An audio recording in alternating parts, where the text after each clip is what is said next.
I'll tell you what's underrated. Jackie Gleason had it right, man.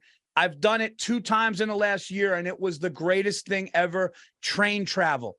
Amtrak first class is only like $55, $60. And for some reason, people don't do it that much. So you have this nice cabin to yourself, big leather chairs. They go back. There's a dinner. There's food. You could get wine, beer. You sit there. You look at the countryside. When I was in San Diego, I'm looking at the ocean. The waves are like crashing against the I was like, how come it was air conditioned? I slept like a fucking angel. It was incredible. There's a fucking beer cart. $55 first class. I don't understand why people don't travel train more. I'm serious. I mean, I guess because it's slower. But dude, it's amazing. They get like, you like the convenience. You have the car. You can do whatever you want to do. But I'll tell you, with the traffic on the 5 from LA down to San Diego, that's the only way to go. Unless you got a friend who can chopper you down. Dude, I heard Gleason would get the whole train. I heard he would get the whole train and just pack when he would go, and he would just pack his friends, and it would just be cigars, fucking cigarettes, booze, steaks, and they would just have a fucking party. Oh, it's amazing he lived into his 70s. And he told his doctor that that's what he was going to do. His doctor said, dude, you can't drink whiskeys like that. Giannis was telling me he read his book, and he said he would eat multiple steaks a day and all through lunch and everything, scotches and everything, and smoke cigarettes.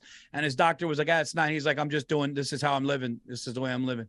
Dude, how great was Gleason? Talk about if you could meet a guy. The guy played pool like an animal, ate steaks. I heard he would look at the script and be like, I'm ready, and just fucking go out there, bang it out like that.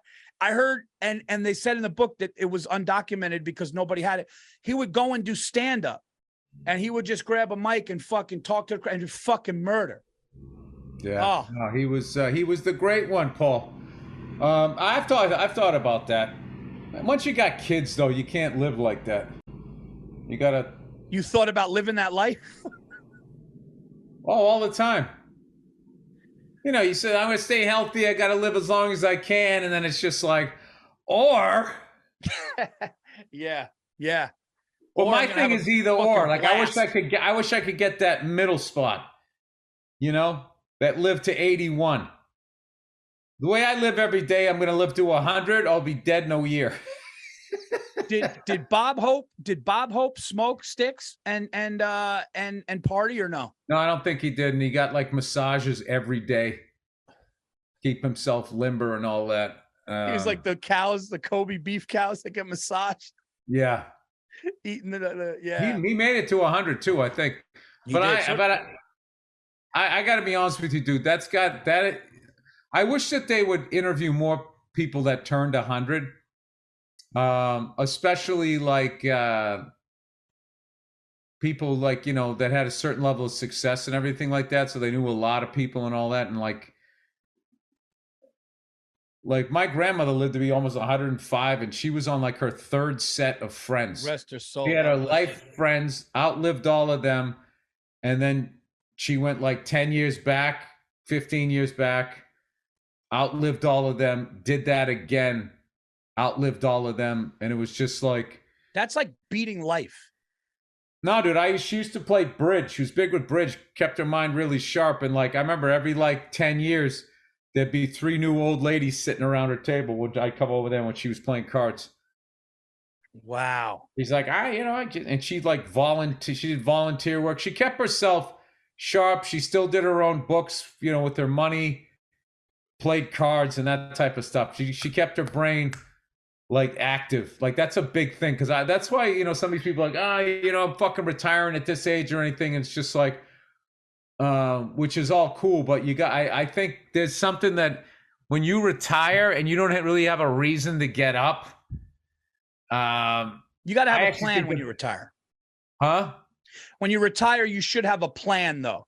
It shouldn't be like, I'm going to do nothing. It's like, you should be like, we're going to maybe get a beach house, and during the day, we're going to go for bike rides, and we're going to play golf. Like, you got like a lot of people who retire play golf because it gives them something. You can't just fucking, there's something funny about just shutting it down and sitting on a chair all day. You can't do that. Yeah. And well, the thing about golf, from what I've seen with you guys, is you always have to work on your game. So I think that keeps your brain active. It's like, you got to like learn a language, learn how to play piano, shit like that, to try to keep yourself active. Dude, I'll tell you what's wild is my wife bought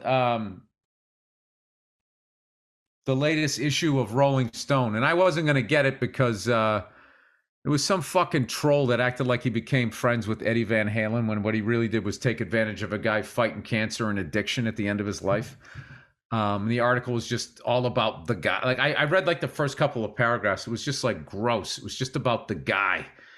And it's just like, dude, if you were really his friend, I don't think you'd publish these private emails.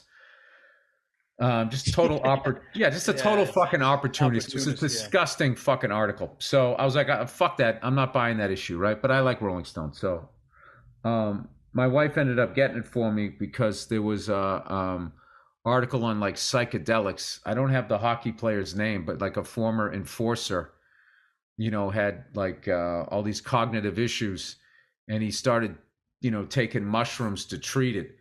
And he claimed there's a guy, Daniel Carcillo. I really like the guy, like sort of a throwback player, undersized too for like, he wasn't like a heavyweight enforcer, but he was a guy that went out there and would, fight all the time.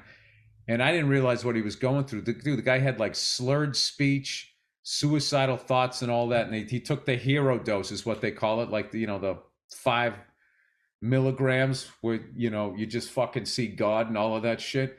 It fixed his slurring. And then whatever they do, they take like an x-ray of your brain, all the parts that were like red. Like what was happening was the brain signal had to go around the damaged parts of his brain. So it was causing him to slur. So I'm paraphrasing this. Obviously you have no medical background, but you should really read this article. It was fucking wild.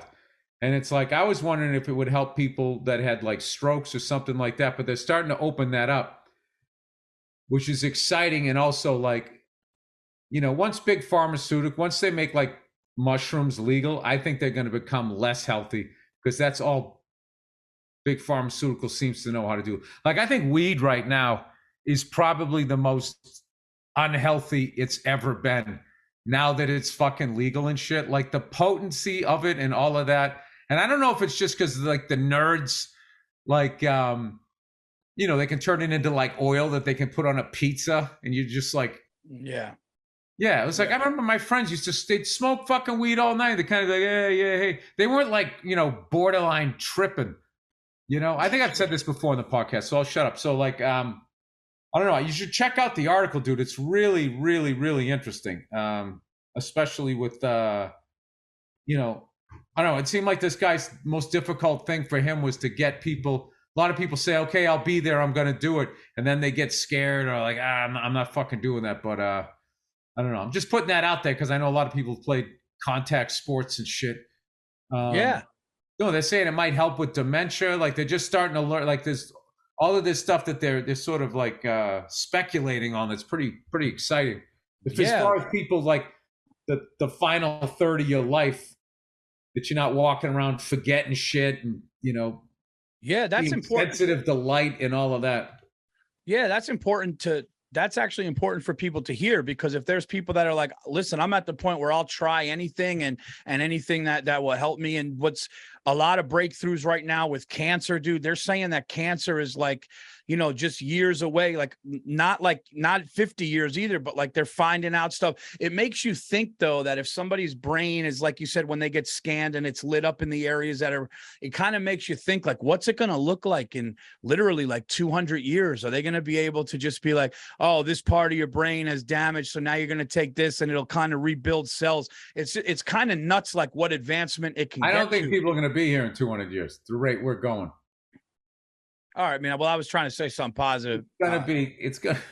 Well, I don't understand why people. Okay, all right. Well, let's just sit there and act like we're gonna. Let's just keep sitting there acting like, all right, Like I just don't understand why that isn't the number one fucking topic. The number one topic is whatever white women are bitching about. It's fucking unbelievable. Whatever is fucking annoying them, like, goes past all of that shit. So, I don't know, dude. I also live out here, man. Like, fucking lakes are drying up. Right. Rivers are shriveling up. It's just like, it's fucking insane. And people in the other part of the country, they're looking out here like, oh, those guys are fucked. It's like you don't live on the same Yeah, you're living planet. on this.